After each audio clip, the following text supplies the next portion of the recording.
Bom, já estamos no ar, penteando o cabelo.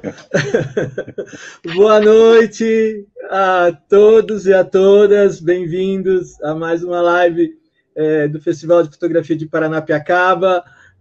A gente estava aqui já se divertindo, quase que a gente nem entra aqui para falar com vocês. Meu nome é João Cuxer, represento a equipe de voluntários do festival. E gostaria muito de agradecer a presença da Elza Lima, da querida Elza Lima, e do querido Rogério Assis. Muito obrigado por vocês terem aceito o convite. Um prazer. Ainda mais a encontrar, mesmo que virtualmente, minha amiga Elza de tantos anos, que a gente não se vê também. Mas, pô, mó legal a gente estar junto nesse bate-papo aqui. O que eu posso só garantir é que a gente vai dar umas boas risadas aqui. Já tinha começado, né? Boa noite. Primeiro, quero agradecer ao João pelo convite. E a presença do Roca, para mim, é uma delícia. A gente se conhece há muito tempo. O Roca ainda era novinho, bem novinho, menino ainda, começando a vida. E a todas as pessoas que estão aqui, e boa noite. Vamos lá. Legal. Eu queria falar que vocês podem estar enviando mensagens e perguntas durante a conversa, nosso bate-papo. A gente vai passando para a Elza e para o Rogério. Eles são duas pessoas muito queridas, como eu falei, e tem tudo a ver com o tema do festival, que o festival é voltado para a questão da educação, direitos humanos e meio ambiente, e nesse ano o tema é terra, que foca os aspectos da mudança climática, de tudo que está acontecendo na Amazônia, no Pantanal, na Mata Atlântica, tudo sobre o que está acontecendo no nosso país. Eu queria fazer uma breve descrição da biografia dos dois. Né? A Elza Lima é fotógrafa há 36 anos, seu trabalho retrata os espaços amazônicos com um fundo onírico, já expôs em Nova York, Espanha, Suíça, Alemanha, Portugal, China. Suas obras fazem parte de coleções de grandes museus como o MASP, o MAN e o Centro Português de Fotografia, e atualmente desenvolve trabalho de pesquisa e documentação das comunidades ribeirinhas da região do Baixo Amazonas. O paraense Rogério Assis começou sua carreira com a fotografia documental de etnias indígenas para o Museu Emílio Goeldi, em Belém do Pará, graduado em digital pelo Lab do ICP, International Center of Photography, em Nova York, e trabalhou nos jornais Folha de São Paulo e Estado de São Paulo. Foi um dos idealizadores do Photosite e criador e editor da revista Pororoca. Atualmente é colaborador do Instituto Socioambiental e do Greenpeace Brasil na área de documentação ambiental. Eu queria que vocês falassem um pouco dessa relação de vocês, né, que a gente estava aqui conversando. Quando que vocês, os dois, nasceram, né, no Pará, e quando que começou essa conversa, essa relação de vocês, quando vocês se conheceram? Olha, era ano 80, era um encontro de Altamira, eu acho que foi 88, 87. 89, começo de 89, eu acho. Sim. E aí o Roca estava iniciando a fotografia, ele foi com vários amigos e lá nós nos encontramos e nos tornamos amigos rapidinho. Não é difícil, Vivemos juntos lá, não desgrudávamos, e assim andávamos atrás de caminhonetes, caminhões, tudo de carona para andar pela Altamira. Altamira, naquele ano, era uma coisa absurda. Estavam querendo construir a hidrelétrica que, anos depois, nesse ano era Caruaru, né? Cararaú. Não, o nome da Cararaú. Cararaú era. Cararaú, então. E aí tinham mais TVs, na realidade, do que até os indígenas mesmo. Tinha mais jornalista que índio. Era mais jornalista e mais... e nas noites que ocorreram os encontros, a gente via imagens da Amazônia absurdas, né? Eles projetavam as grandes BBC tava um bando Exatamente. de... Estava todo mundo lá.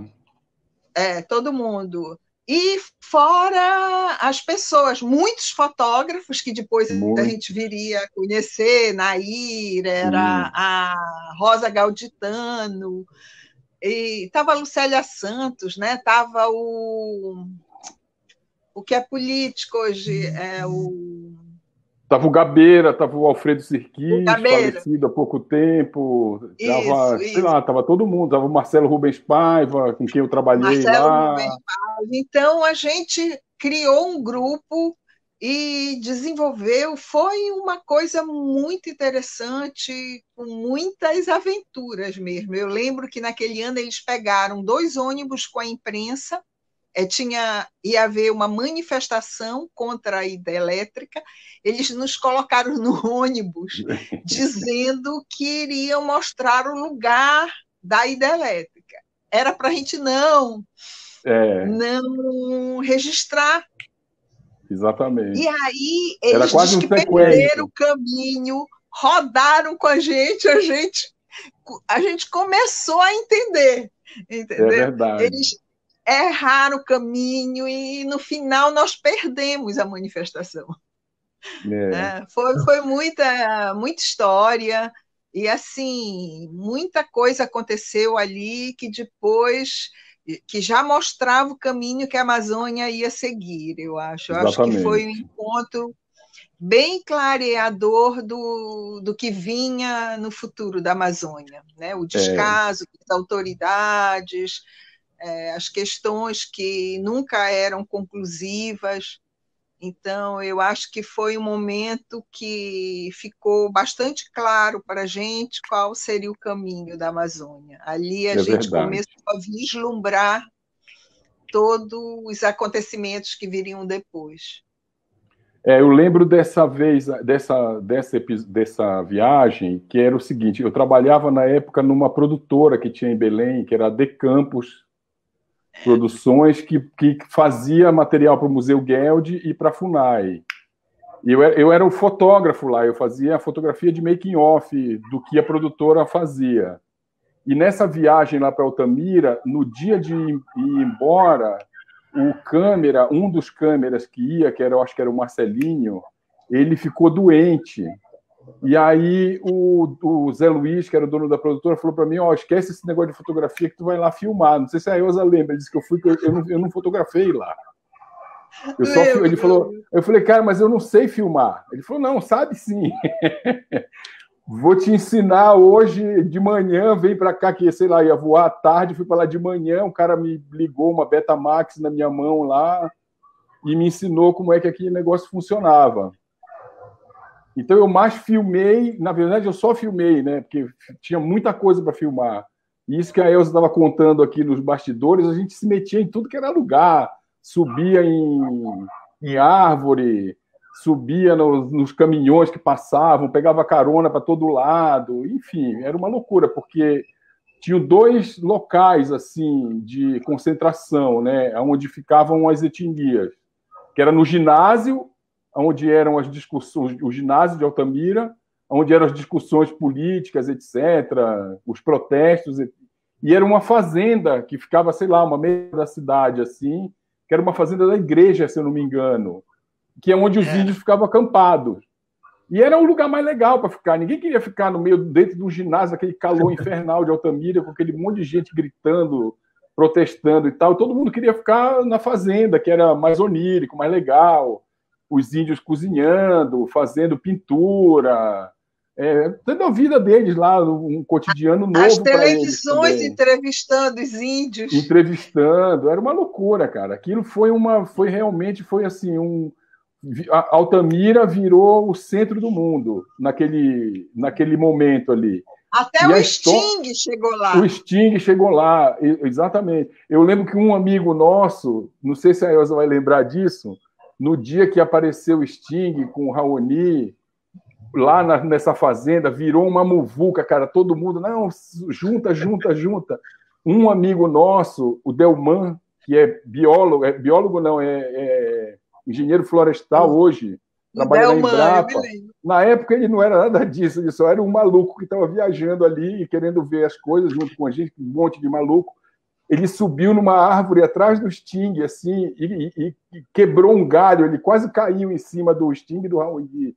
Virou mó muvuca o negócio. Essa viagem foi uma doideira. Mas ainda teve aquele fotógrafo japonês que toda vez ele chegava atrasado, com uma câmera enorme, e caía. Ele era baixinho, já tinha encoberto. Ele subia nas árvores, quando a gente via lá, o cara andava com japonês 3 raças pendurados, chão. é verdade, pode crer. Esse cara caiu umas 200 vezes lá. Ele caía demais, tudo dava errado com o japonês, coitado. É verdade. Eu já estava com pena dele. É verdade, mas a gente, cara, assim, eu não tinha experiência nenhuma, né? Ninguém tinha experiência de cobertura, assim. Porque a Elza não é jornalista, a Elza sempre foi uma artista, né? Fantástica. E sempre eu já teve tinha estado em várias aldeias indígenas, que eu fiz um trabalho com as aldeias indígenas, com a Minot, a Carmen Minot, que era uma antropóloga maravilhosa, uma das pessoas mais íntegras que eu conheci. Então, eu já viajado, Xingu, já tinha estado em várias aldeias indígenas. Mas não numa cobertura jornalística, assim, né, não, dessa magnitude, né? Era uma loucura, cara, era muita gente. Porque ali a ideia, o protesto foi idealizado pelos Kayapó, né? Pelo Paulinho Paiacã e pelo Raoni, que eles queriam construir a hidrelétrica de Belo Monte, que é essa porcaria aí, que foi feita hoje. Ela era um pouquinho mais num outro local, que era mais perto dentro da Terra Kayapó. E eles nomearam a hidrelétrica de Cararaô, que é um nome sagrado para os Kayapó. Daí que foi iniciado esse grande protesto que reuniu... foi o primeiro encontro mundial das nações indígenas. Então, tinha índio do Canadá, tinha índio dos Estados Unidos, tinha índio da Colômbia, da Bolívia. Juntou uma galera lá para protestar contra a construção da hidrelétrica, que no final deu certo, porque foi retardada 30 anos a construção. Então, foi um protesto que surtiu efeito. Né? Belo Monte era para ser feita naquele ano, em 89. Teve a Índia, que foi a coragem que deu com o terçado. Exatamente. Na cara do diretor da Eletronorte. Isso, exatamente. É o Cupincha do Sarney lá. Exatamente. Essa história toda aconteceu ali. E era uma doideira, porque, por exemplo, essa foto, que foi uma foto simbólica do encontro, né? O jornalista... né? Exatamente. Era a foto, jornalisticamente falando, era a foto mais importante do evento. E pouca gente conseguiu fazer, porque era muito muvucado o negócio. Só o Patrick... eu acho que o Paulo Jares... Paulo Jares conseguiu fazer. Patrick... pouca gente conseguiu fazer essa foto. Jorge Araújo, eu acho. Se eu não me engano, o Jorjão tem essa foto. Mas, enfim, para mim... A Rosa Galditano teve... Oi? A Rosa Galditano teve aqui um tempo atrás e ela tinha essa foto. Ela mostrou, acho que, essa foto. Então, a Rosa estava lá. A Rosa estava. A Rosa estava nesse evento aí, vários fotógrafos. Não, tinha muita gente lá, cara. Para mim, foi uma... Pô, eu tinha, sei lá, 23 anos. Para mim, foi um acontecimento incrível aquilo lá. Dali que eu fiquei, assim, a fim de trabalhar no jornalismo mesmo, né? Como fotógrafo, virar fotojornalista, documentarista. E aí quis voltar para São Paulo e aí, no fim, deu tudo certo. Estou aqui. Depois de comer poeira em Altamira, estou aqui. Ó. Então, vocês, os dois, têm, né, nasceram, né, no Pará e tem essa forte relação, né, todo o trabalho, toda a trajetória de vocês é dessa região, né?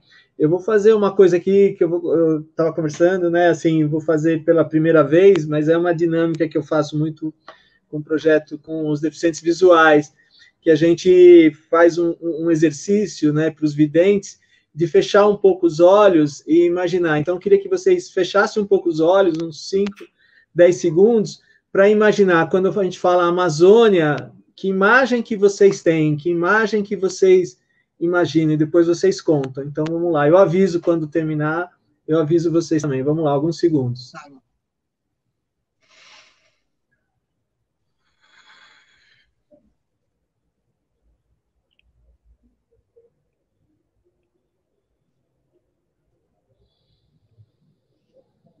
Deu? Deu. O que vocês imaginaram? O que vocês... Eu imaginei uma floresta muito fechada, onde eu ia andando e os bichos passando até chegar no rio, o rio de água marrom e com muitos pássaros. É essa imagem que eu sonho e que eu vivi na Amazônia. Eu imaginei uma coisa mais ou menos de floresta fechada, mas é como um sobrevoo mesmo, né?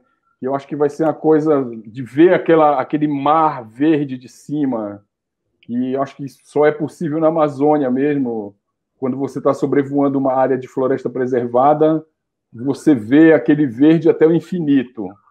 E eu acho que essa imagem vai ser cada vez mais rara da gente ver daqui para frente, né? Infelizmente. Né? Sempre vai aparecer um buraco aí no meio desse verde. Quando tu estás na floresta, ela não é verde na floresta fechada, ela é negra. A floresta é escura, né? A mata dentro, cara. Luminosa, é uma escuridão luminosa, porque a luz fura a árvore. Filtro natural.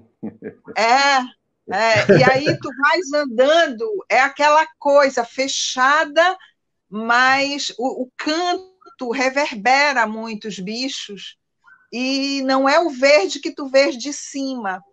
Agora, eu acho interessante essa visão do Roca, é que essa mata, essa visão de cima, eu sempre fico imaginando se os navegadores que vieram aqui tinham essa noção de ver a mata. Claro que não, né? Então, toda vez que eu só vinham de frente, né? De cima não tinha avião ainda. Que eu vejo, eu digo, gente, é um avanço. Toda a memória visual da Amazônia que foi construída, né? Essa história da floresta, nada chega ao pé dessa visão de cima. Então, toda vez que eu estou... Porque meu bisavô foi viajante e ficou cego. Quando tu falas, ele ficou cego no final da vida. Final da vida, não, ele ficou bastante tempo cego. E ele era viajante. Então, toda vez que eu vejo essas imagens de cima, eu fico me lembrando, imagina se ele visse isso, como ele iria descrever a floresta. Sempre é isso que eu penso. Eu ouvi, o meu pai trabalhou nas Centrais Elétricas do Pará há muitos anos, trabalhou na construção da hidrelétrica de Tucuruí, né? Então ele viajou muito aí na Amazônia. Mas meu pai não sabe fotografar, nunca fotografou, acho que também não era costume na época, né? Quem não era bisavô fotografou. Meu bisavô fotografou. Ele fotografou em 1889, é o livro dele. Nossa, olha só. Que demais. Ele fotografou. Mas o meu pai não tinha essa vocação, então ele chegava, ele fazia muitos relatos assim dessa coisa da mata, né? Eu ficava imaginando muito. Ele falava: não, a gente voa horas em cima da mata, assim, não vê nada embaixo, é só verde, verde, verde. Isso estou te falando década de 70, né?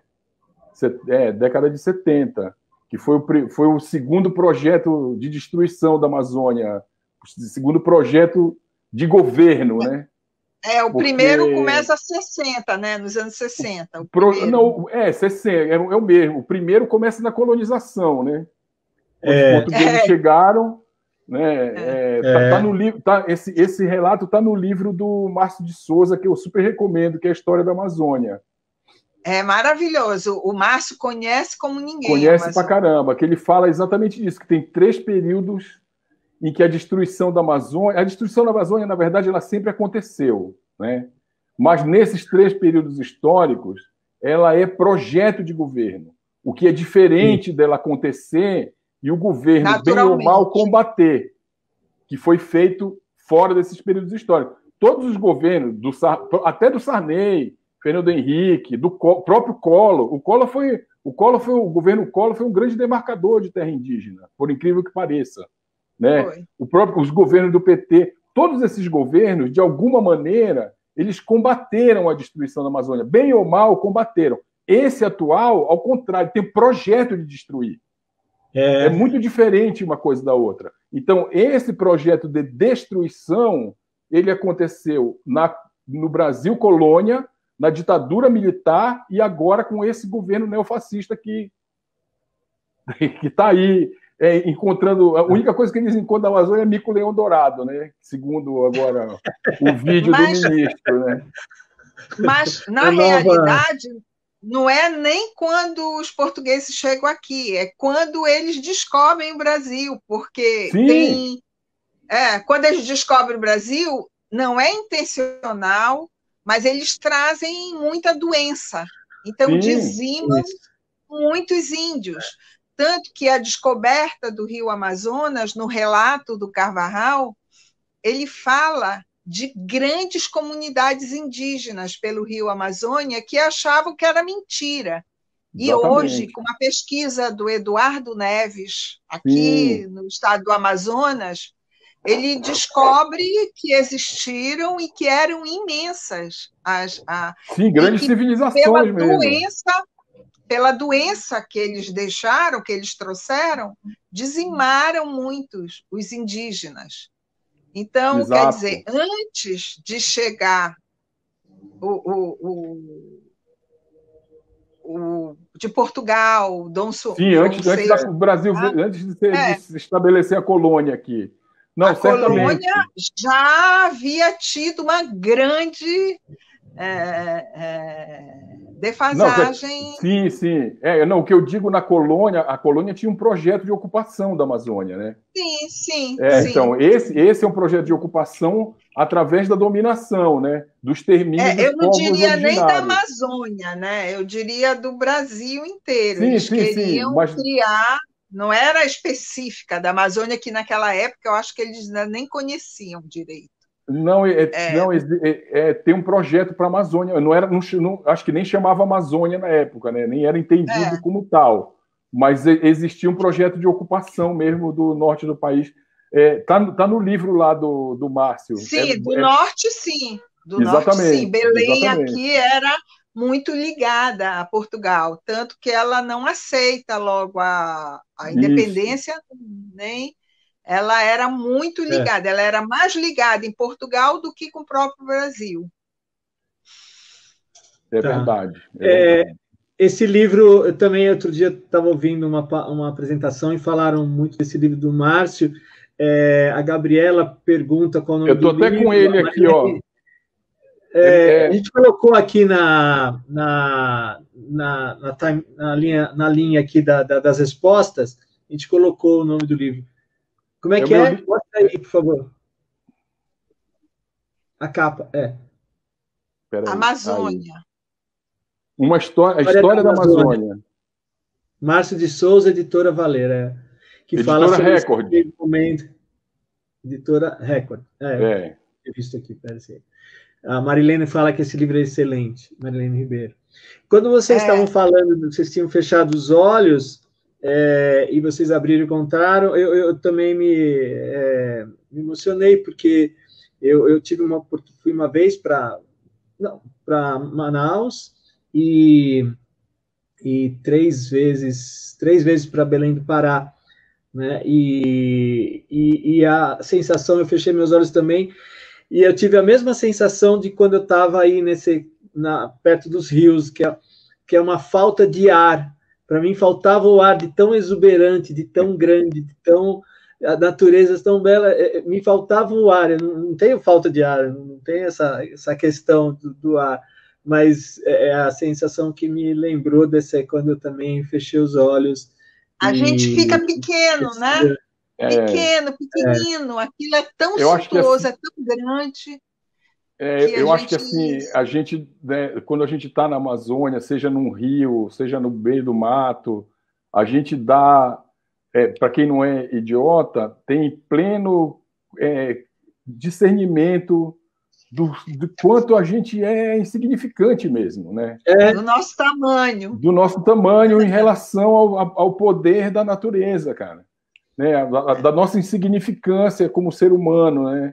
E eu acho que essas pessoas que trabalham com foco na destruição, elas têm um problema com isso, né? Porque elas querem superar a sua própria insignificância e elas acabam querendo superar essa insignificância destruindo.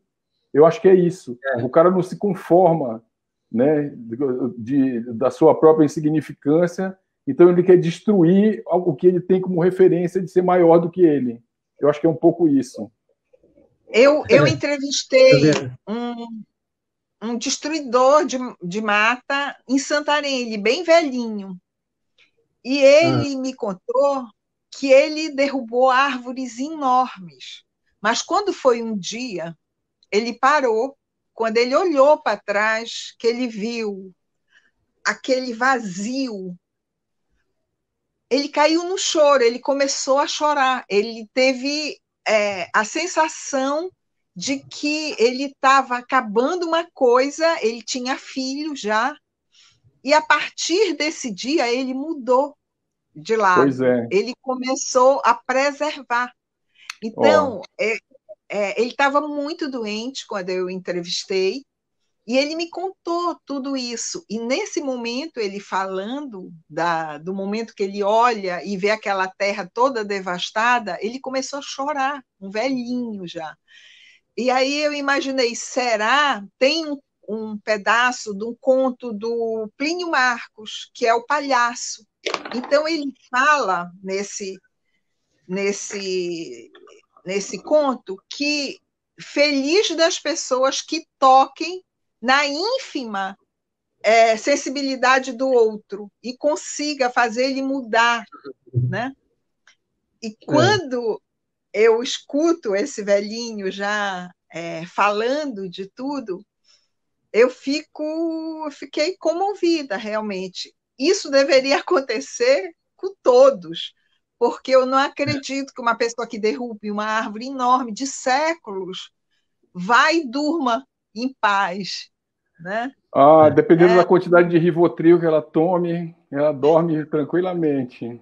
Esses caras são assim, eles tomam 10 quilos de antidepressivo e vão lá e matam os no final, as pessoas que estão lá tirando, elas tiram por dinheiro, por necessidade, por não ter esse entendimento. Eu acho que nós vivemos num país sem educação, sem igualdade para todos, e aí essas pessoas, esses grandes empresários, eles usam as pessoas humildes.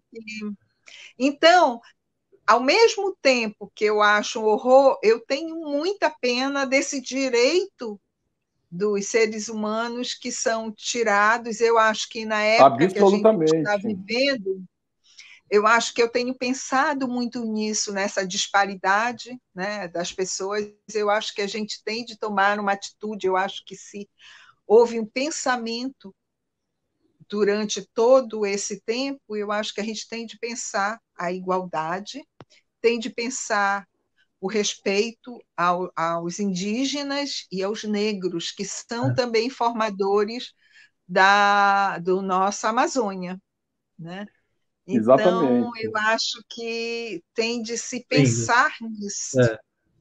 Com muito respeito, e de que forma a gente pode mudar todas essas tragédias, né? Porque, na verdade, cara, assim, quando a mídia fala assim, os garimpeiros invadiram a terra indígena, aí tu fica imaginando, né, aquele monte de bandido, garimpeiro, cowboy, né, sei lá, Pô, esse cara, bicho, ele é um fudido igual os índios que ele está explorando. Esse cara, ele paga uma Coca-Cola R$ 20 num garimpo. Um prato de comida vagabundo custa R$ 80 num garimpo. Esse cara é um escravizado, na verdade. Ele está lá matando os índios porque tem alguém que está ganhando. Esse cara é o último culpado dessa tragédia. Entendeu? Não que ele não seja, porque ele está lá, né, muitas vezes por falta de opção, mas muitas por opção também. Né? Não que ele não seja culpado, mas ele, no fim, ele está lá para justificar o lucro de quem está aqui no ar-condicionado, né? No seu escritório na Avenida Paulista, na sua mansão na Vieira Soto, que é quem banca essa estrutura de exploração dentro da terra indígena. Porque o garimpeiro que está lá, ele é um fudido, cara. É que nem o traficante de morro no Rio de Janeiro. Entendeu? É isso que eu ia falar, não tem fábrica de arma na favela, não tem pé de cocaína na favela, não tem refino de cocaína na favela. Isso tudo chega lá. Como? Isso ninguém se pergunta. Então, a Globo, né, a imprensa em geral, adora mostrar quando acha a casa de um traficante, o cara tem lá a banheira, fala, ó, milionário, tem a banheira em casa. Porra, bicho, isso é isso que faz, entendeu? É a mesma coisa, o garimpeiro, o cara tem 10 dentes de ouro. Pô, o cara é um fudido, bicho. Esse cara que tem 10 dentes de ouro na boca e 3 anéis, ele é um morto de fome. Um pobre coitado explorado por alguém que está aqui dentro do seu escritório fazendo política, né, financiando esse monte de filha da puta aí que bota esses caras lá para trabalhar e quer legalizar essa situação. E tem um monte, ele está aqui e tem um monte de gente. Exatamente. Então, condenar o garimpeiro que está lá é feio, é errado. Né? Não é ele que tem que ser condenado. Ele está lá porque alguém está pagando ele para estar lá. Esse que está pagando é que tem que ser condenado. Porque se esse não pagar, o garimpeiro não vai lá, vai fazer outra coisa. Exatamente. Entendeu? Eu queria... Nessa que a Elza falou e você falou, eu estava pensando em começar a mostrar algumas imagens aqui de vocês. Vamos compartilhar algumas imagens? Ótimo.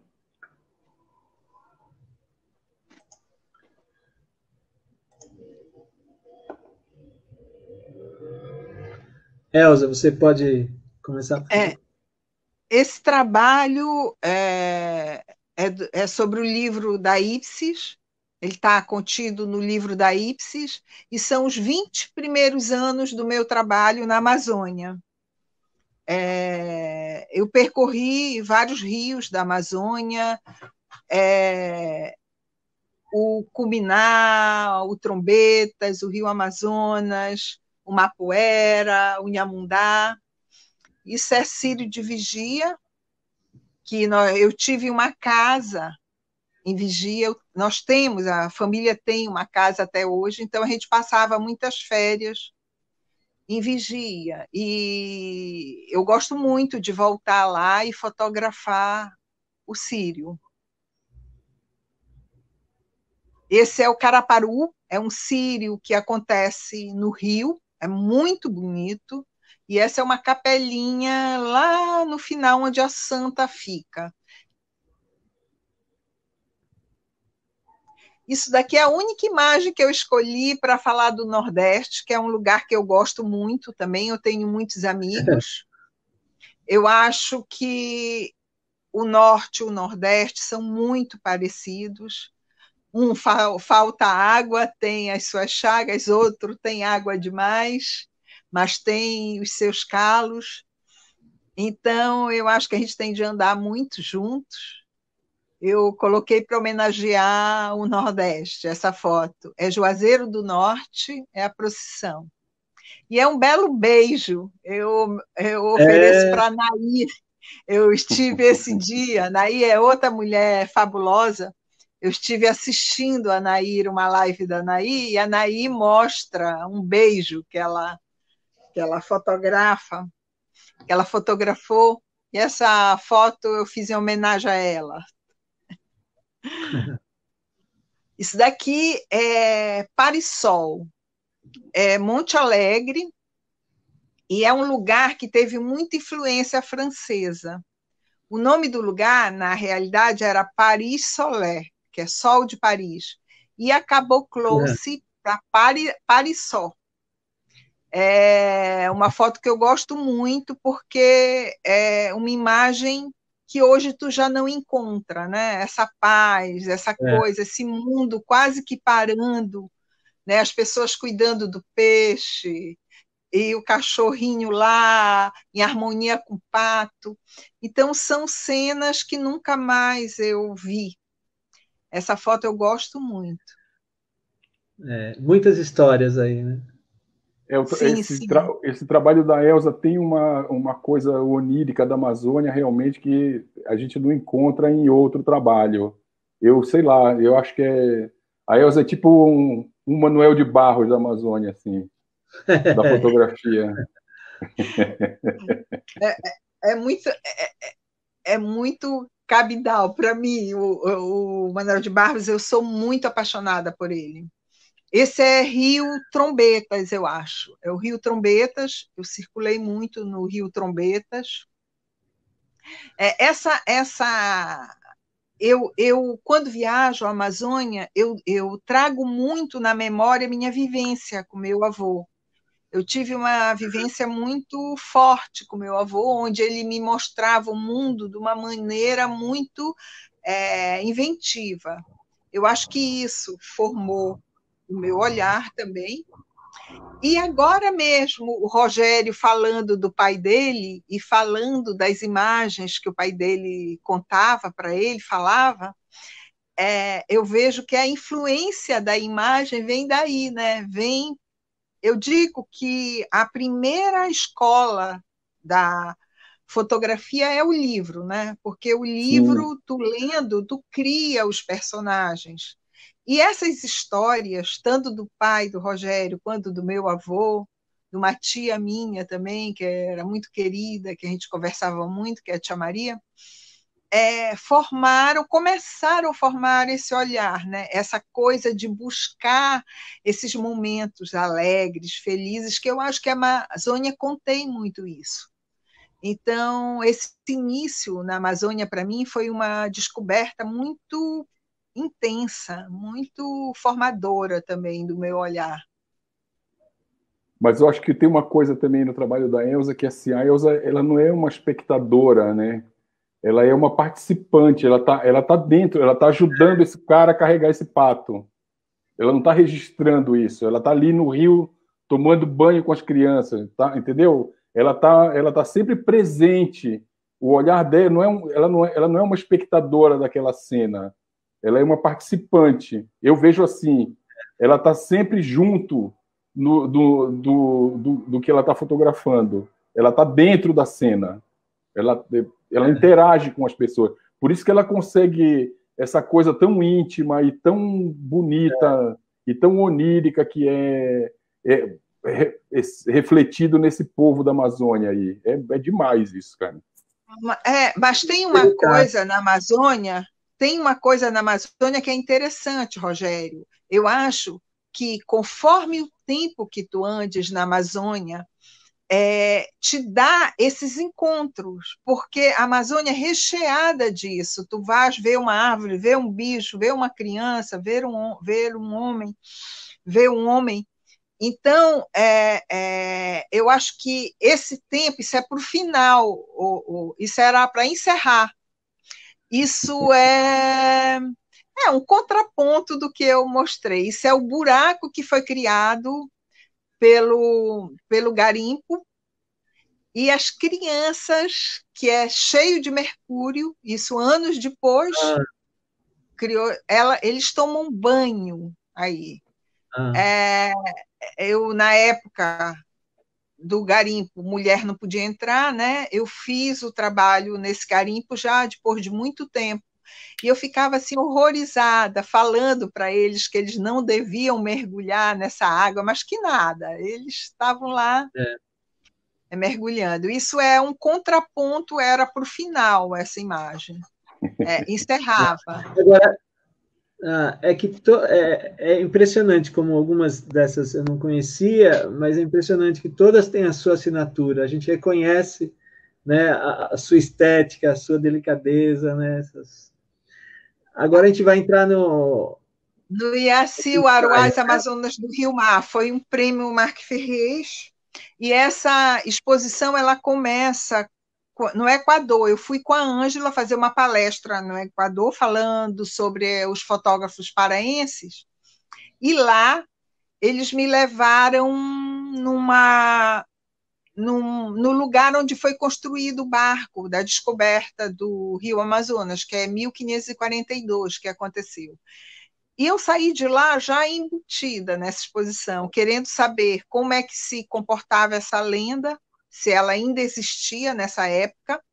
E eu fiz esse trabalho de 1999, que eu fiz a primeira viagem para coletar as lendas, até 2010, que é quando eu faço a exposição. Então, esse trabalho, eu viajo pelo Rio Inhamundá até o Espelho da Lua, que é o lugar onde há o suposto encontro entre o Orellana e Carvajal com as Amazonas, que eles denominam as Amazonas, e eu fui entrevistando e fotografando mulheres que viveram na Amazônia, que viviam no Inhamundá e que tivessem essa postura de autonomia feminina. Então, encontrei muito, viu? Encontrei muito. Isso era uma pescadora. Engraçado que nessa viagem que eu fiz, foi 2010 a última viagem, que foi que eu trabalho em colorido já. E nessa viagem, eu assisti a maior seca de todos os tempos da Amazônia, que foi 2010. Eram cenários horrorosos. E eu saí de lá, a minha próxima exposição foi A Deriva, que foi justamente para mostrar já o primeiro grito do que estavam fazendo com a Amazônia. Essas fotos aconteceram em 2010 e foi um trabalho que eu gostei muito de ter feito. Me ensinou muito sobre a história da Amazônia.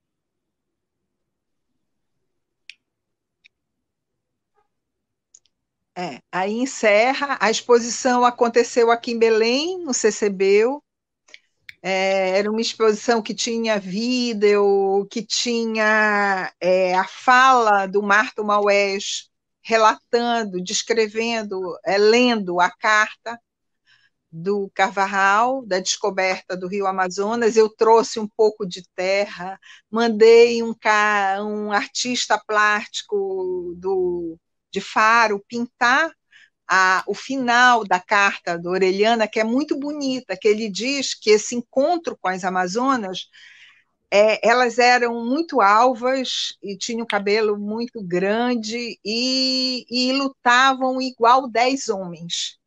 E com tanta força que as flechas dela entraram no bergantim dele, que o bergantim ficou igual um porco-espinho de flecha.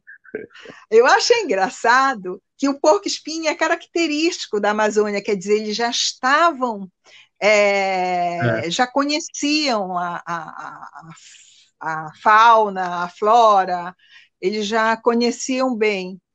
E então eu mandei pintar essa caravela cheia de flecha e essa caixa de acrílico com a terra do Inhamundá, e o Marto Maués relatando a história da descoberta da Amazônia, que é muito pouco conhecida, né? As pessoas quase não conhecem, mesmo paraense, a história do Rio Amazonas, da descoberta, que se dá logo depois da descoberta do Brasil. O Brasil é descoberto em 1500, a Amazônia é descoberta em 1542. 42 anos separam o Brasil do Rio Amazonas, das descobertas do Rio Amazonas. E, para encerrar, no contraponto com todo esse meu trabalho onírico, um trabalho que eu tive de fazer sobre a derrubada da floresta que foi inundada, a floresta em pé, para construir a hidrelétrica de Tucuruí, e isso ocasionou muitas tragédias no espaço. Comunidades foram extremamente violentadas, tiveram de se mudar com doenças, criou nessas águas, poluiu a água, as raízes, e apareceram 1000 doenças, as comunidades tiveram de sair do seu espaço, largar tudo, e fora muitos peixes que desapareceram. Então, daí em diante,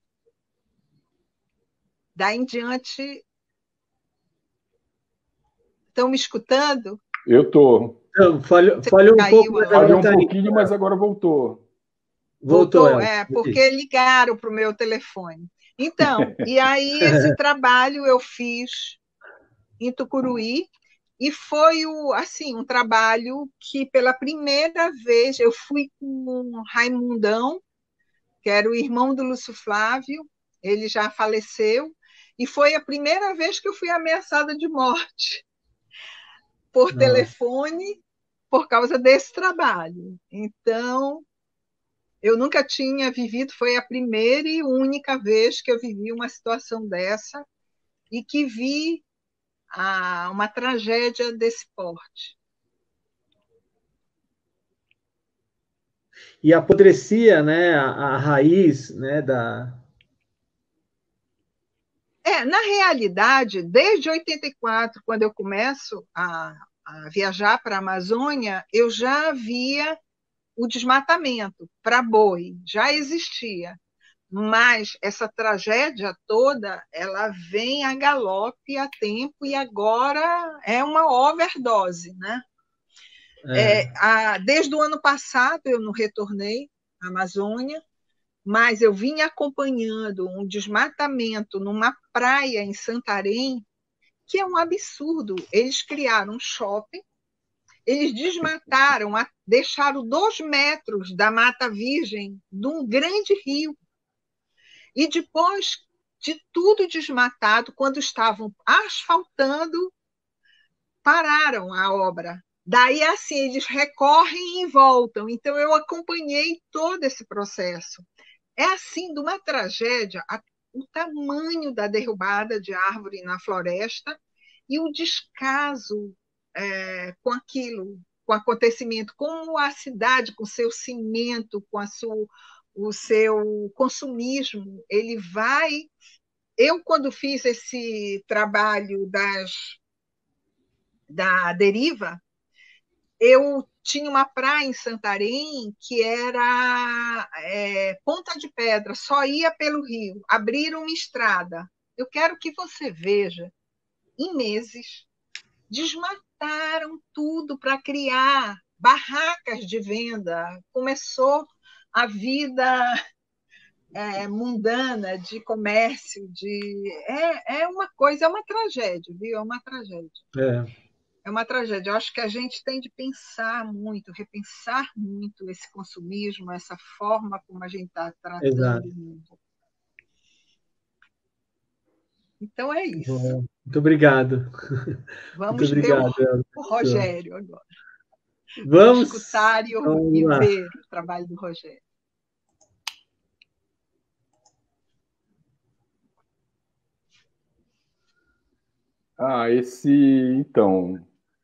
Esse trabalho aí é do meu livro Mato, né? Mato, interrogação, é uma pergunta, na verdade. Mato. A gente brincou com a palavra mato, que é um substantivo e um verbo, para significar essas imagens, né, que estão sempre à esquerda, uma imagem da natureza, e à direita, uma imagem da destruição causada pela ganância.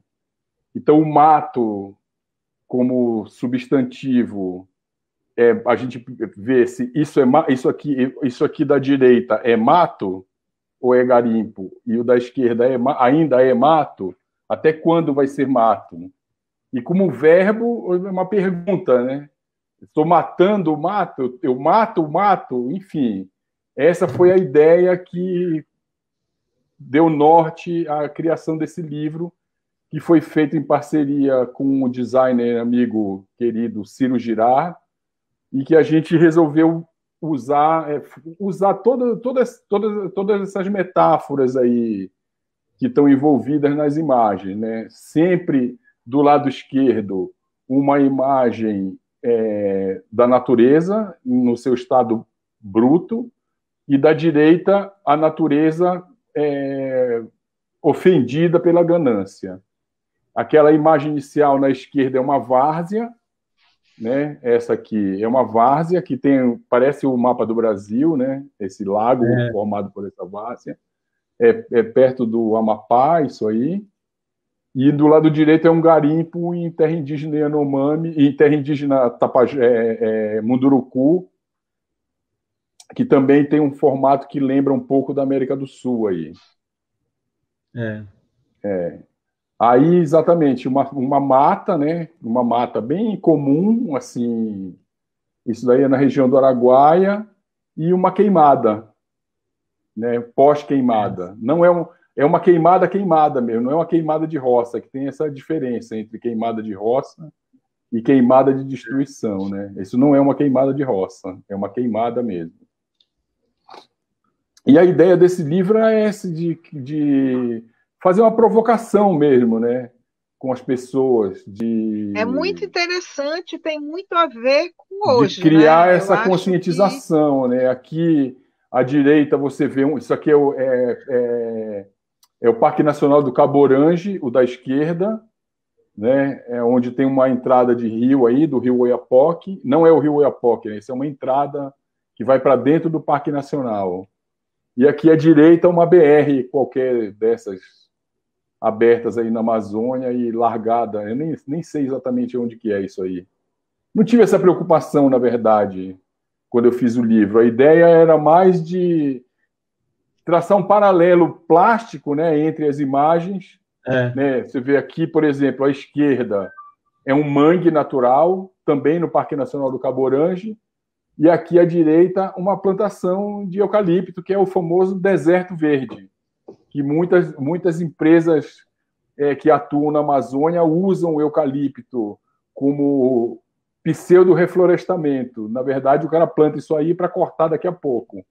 Então, você olhando de cima, parece verde, mas é um deserto, né? Porque o eucalipto só tira água do solo para fazer papel. A próxima imagem é aquela que a gente estava ali sonhando, né? A da esquerda, que a gente brincou como se a nuvem estivesse cobrindo esse buraco de extração ilegal de madeira. E é genial, porque é muito parecida a nuvem com o recorte. Parece que tu fizeste. Muito legal. Cara, então, isso é um livro de edição, né? Porque ele não foi... Na hora que eu fotografei, eu não estava pensando em nada disso aí. Isso daí depois a gente... sei lá, foram quase 1000 imagens que a gente viu para tirar para fazer essa edição namorando uma foto plasticamente namorando com a outra. Tu vês o olho, né, Rogério? Exatamente. O olho. Tu não estás pensando, mas o teu olho te chama para algo que parece. Aqui, de novo, né, uma imagem bem... Do lado esquerdo, uma imagem da floresta, né? E aqui a gente brincou dizendo como se tivesse passado uma motosserra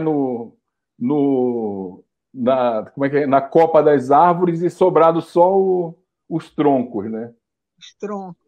Isso daqui isso daqui é no Amapá, é uma colheita, é uma extração de eucalipto do Grupo Orsa, que ganhou vários prêmios ambientais aí. Tem muito a ver com o que nós estamos vivendo. Aqui a mesma coisa, né? Um ipê, né? Aqui no meio da mata. E aqui é uma área. Amazônia. E aqui, então, aqui esse outro lado, aqui é uma área preparada para queimada. O que acontece? Isso daqui é a castanheira. Por lei, o dono das terras, ele não pode derrubar a castanheira. Então, o que ele faz? Ele derruba tudo em volta, queima, que aí não foi ele que derrubou a castanheira, entendeu? Foi o fogo. Ai. Aquela hora que você está falando, aquela poesia concreta lá do mato, a Sueli Araújo falou aqui, estão matando o mato. Exatamente, boa leitura dela, perfeito. Aqui a mesma coisa, aqui à esquerda é um buritizal, né? Um buritizal original da mata, e à direita é o lago, é um dos lagos de Belo Monte ali, que é o que a Elza fotografou lá em Tucuruí, né? As árvores já apodrecidas, porque já estão lá há mais de 30 anos.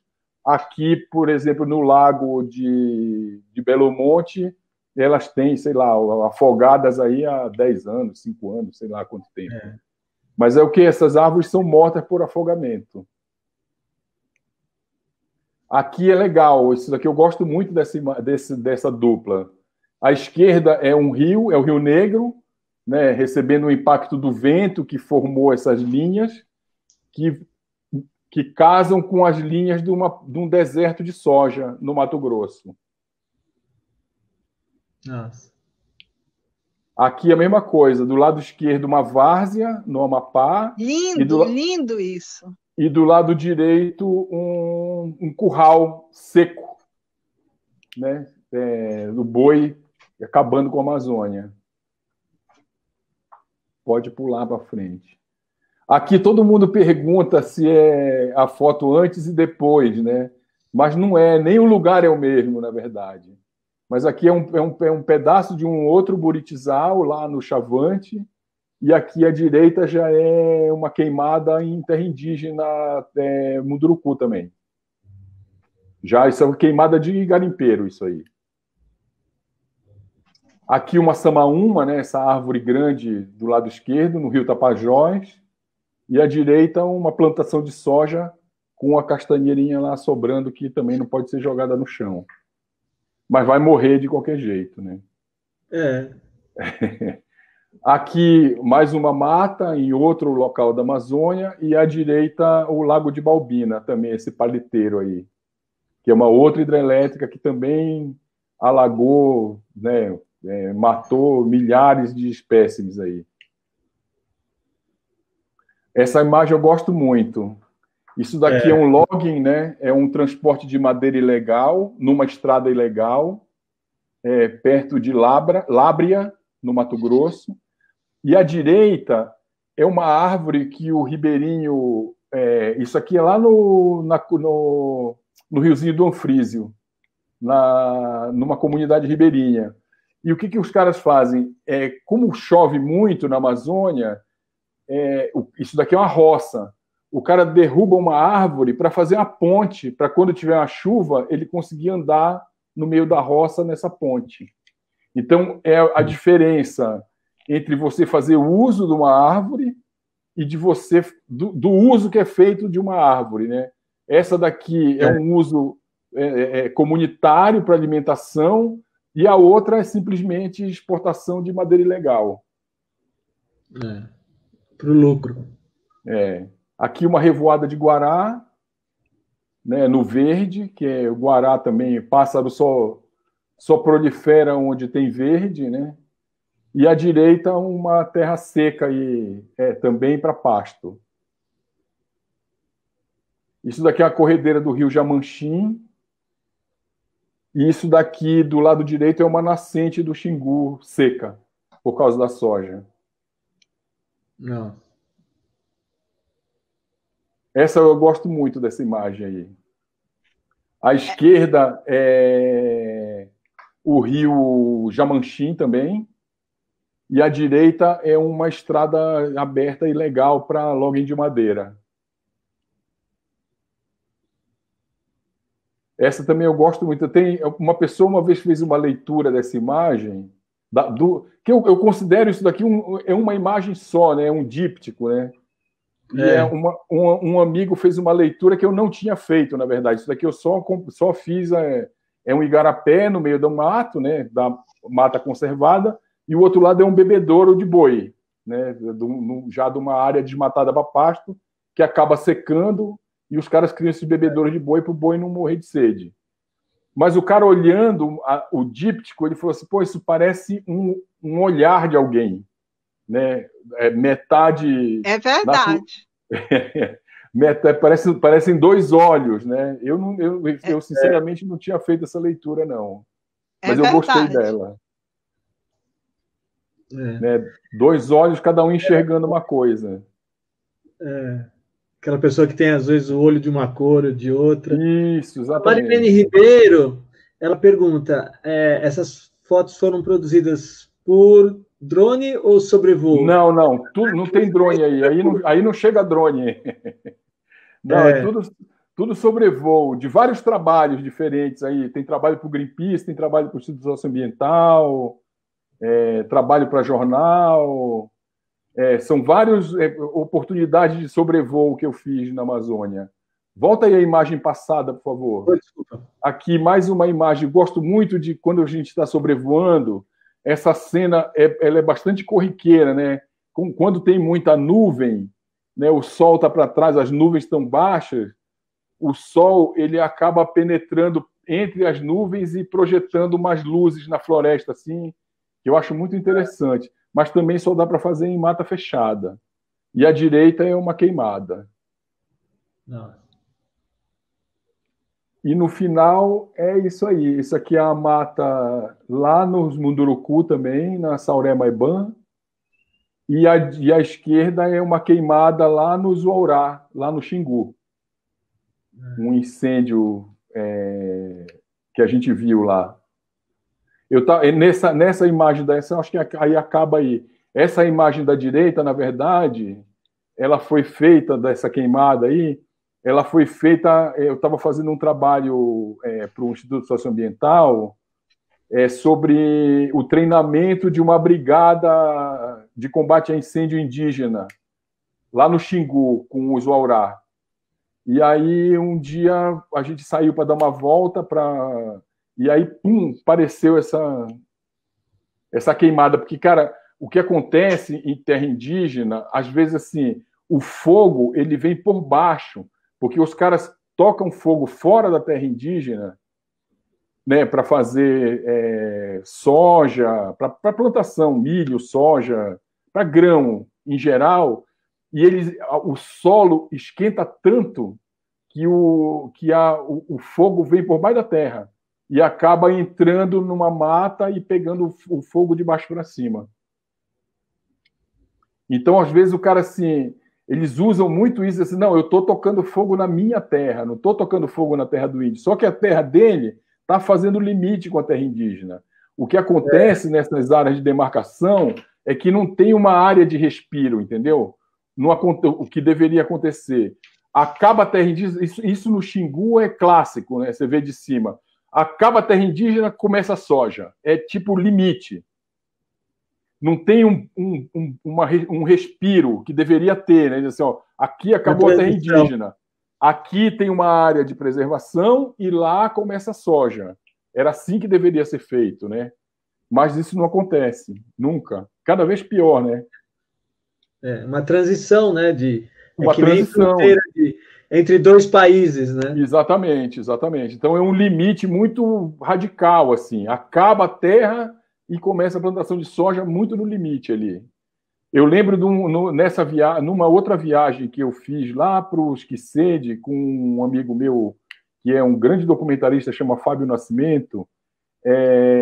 Era muito nítido isso. Ele fez uma imagem de vídeo, né? Que ele é um documentarista de vídeo. Ele fez uma imagem que a gente saía da estrada na terra indígena, aquela mata alta em volta, cara. negócio lindo, maravilhoso, aquela estrada correndo toda fresquinha e tal, de repente acabava a estrada, tu caía num deserto de soja, assim. Nossa. Aquele calor insuportável. E o Fábio fez essa imagem, né, reproduziu com o drone e o movimento do carro, né, saindo da floresta e entrando na plantação de soja. É uma imagem muito linda essa. Muito bacana mesmo. E cara, assim, o meu trabalho hoje, ele está muito focado nessa coisa de criar, de conscientização mesmo, entendeu? Eu não estou mais muito preocupado com a minha fotografia, assim. Então, é claro que eu estou, né? Mas, enfim, não é mais o meu principal, a minha principal motivação. A minha principal motivação hoje é usar a fotografia que eu faço como maneira de conscientização das pessoas da importância da preservação ambiental, socioambiental, na verdade, né? Que não existe preservação do ambiente sem considerar o homem, e vice-versa. Não adianta conservar o homem e destruir o ambiente. As coisas estão ligadas, né? Então, eu trabalho muito com isso hoje, com essa questão de usar a fotografia, a arte em geral, como que eu acho que a fotografia tem esse poder, né, de ser usada para conscientizar as pessoas da importância da preservação ambiental. E eu acho que o trabalho da Elza, mais poeticamente, né, com um olhar muito mais particular, muito mais onírico, ele cumpre uma função muito parecida comigo, pelo lado mais humano, eu diria assim. Que eu acho que ela fala, que quando eu falo que ela está presente nas fotografias dela, né, as fotografias dela, que ela está dentro das fotografias dela, é da importância dessa convivência, da gente respeitar o diferente, né, da gente estar sempre tentar entender aquele grupo social que não é igual a gente, que é diferente, mas que a gente tem que respeitar as maneiras dele. E eu acho que a Elza faz isso assim de uma maneira, né, que sei lá, eu não conheço ninguém que faça igual, assim. Tem ótimos fotógrafos na Amazônia, com trabalhos tão significativos quanto o da Elza, bons como o dela, mas nesse particular eu acho que a diferença do trabalho dela para outros que eu conheço lá, eu acho que é essa coisa dela estar sempre presente na imagem que ela está fotografando. Ela não é uma espectadora, ela é uma participante. É isso. Se complementam, vocês se... É isso que eu ia falar. Essa complementação. Desculpa. É isso que eu ia falar.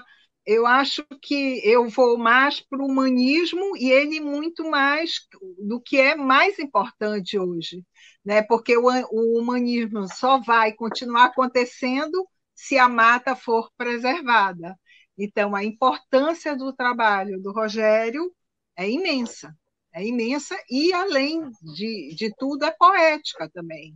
É um trabalho poético. Tu vais com as formas inteligente, tu vais com as formas falando de coisas que precisam ser escutadas e vistas. Então, o objetivo é esse. Adorei estar junto aqui. Eu acho que nós temos o mesmo amor pela nossa Amazônia. Isso. Somos muito apaixonados, isso já mostrava no encontro, o nosso encontro. É verdade. Já mostrava esse amor. E eu acho que adorei a escolha de nós dois juntos. Eu também, cara. Há tempo que a gente não fazia isso, não conversava, não lembrava as coisas. Eu acho que foi muito bom. É verdade. Muito bacana mesmo. João, você, agora, obrigado. Agora, a tua voz está longe um pouquinho, Rogério. Espera aí, deixa eu chegar mais perto. Será? É que, esse fone aqui é China. Eu não sei. Mas é engraçado, né? Porque o festival a gente está num outro momento, né? Numa outra formatação, né? Todos os festivais. E festival é se encontrar, né? A gente se encontra, se abraça. Pois o bacana, exatamente. E aqui foi um pouco disso, né? Porque vocês estão distantes, né? O Rogério está aqui em São Paulo, né? A Elza está lá. E mesmo de uma forma virtual, foi bonito ver vocês se encontrarem aqui, né? E ouvir vocês e o mais importante, os trabalhos se encontrarem. Isso é verdade, é verdade, é verdade.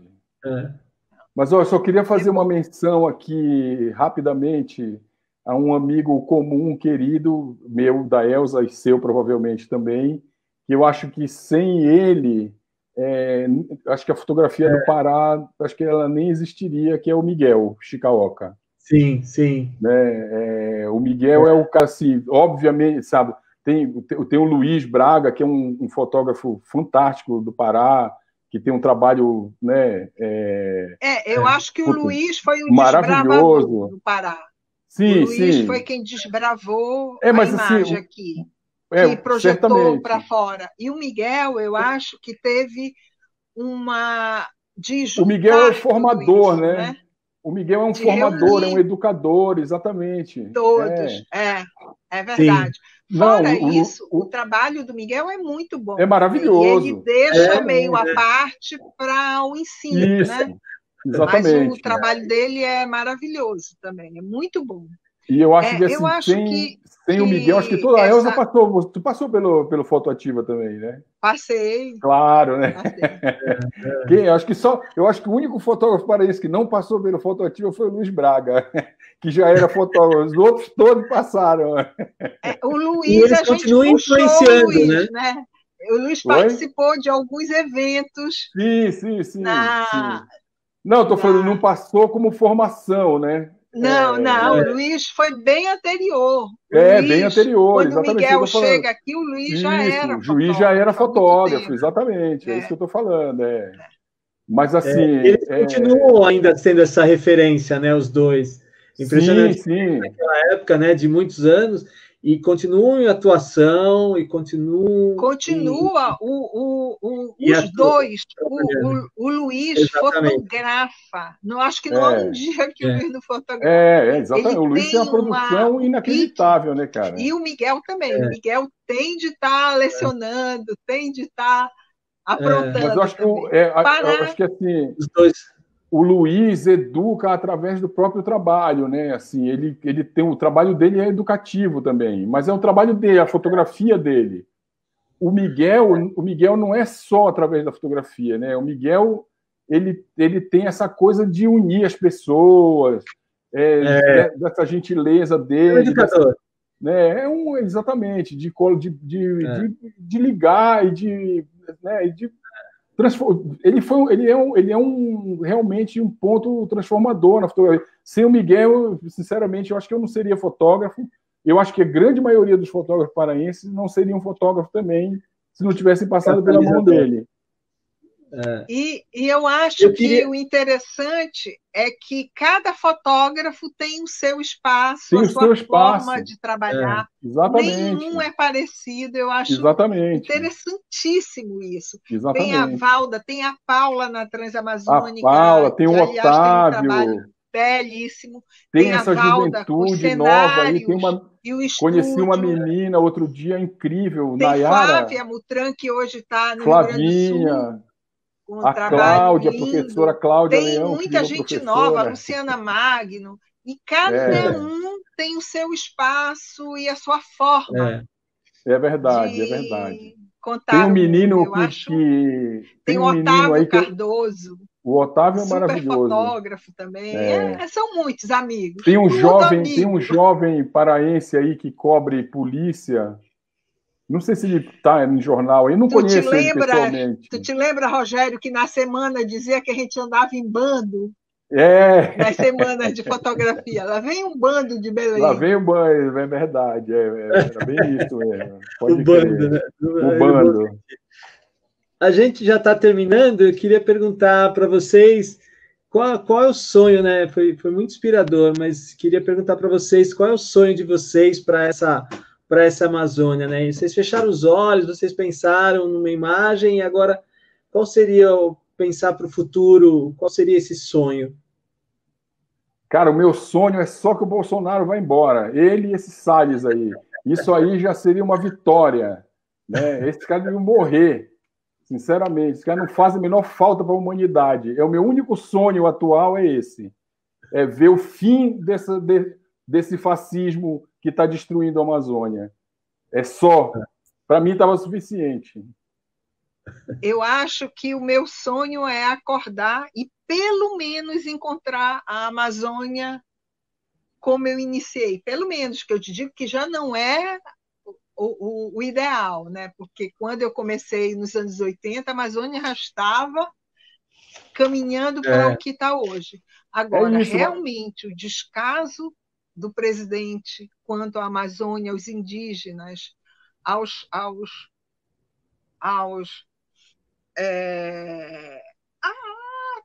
todos os humildes, os desamparados. Vulneráveis.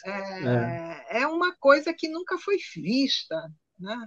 Então, realmente, eu acho que, pelo menos, se acorde e que caia uma consciência nesse homem para que mude as suas atitudes com o país, eu acho.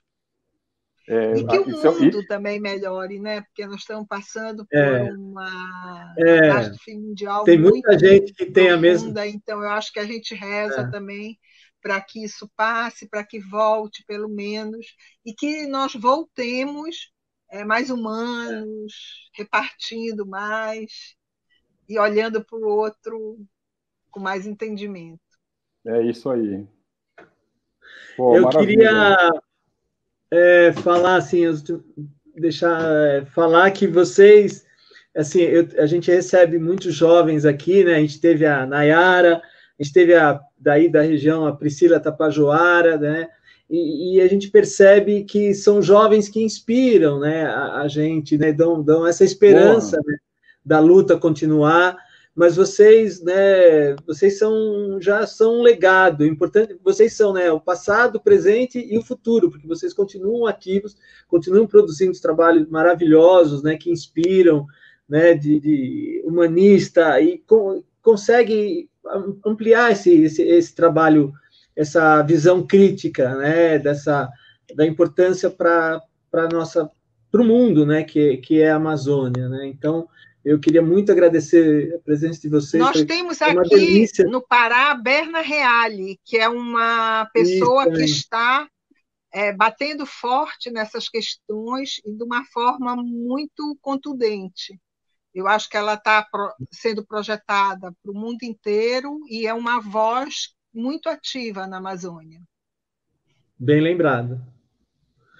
Então, eu gostaria muito de agradecer, foi uma delícia estar convivendo com vocês esse tempo aqui, espero vê-los em volta logo e abraçar e beijar, se encontrar, né? Muito obrigado em nome da equipe de voluntários do festival. Elzinha, beijo, querida. Não esquece as minhas fotos lá de Altamira, tá? Estou procurando, vou te mandar, eu juro. Quero ver minha cara jovem. Mostrar para os teus netos. Isso.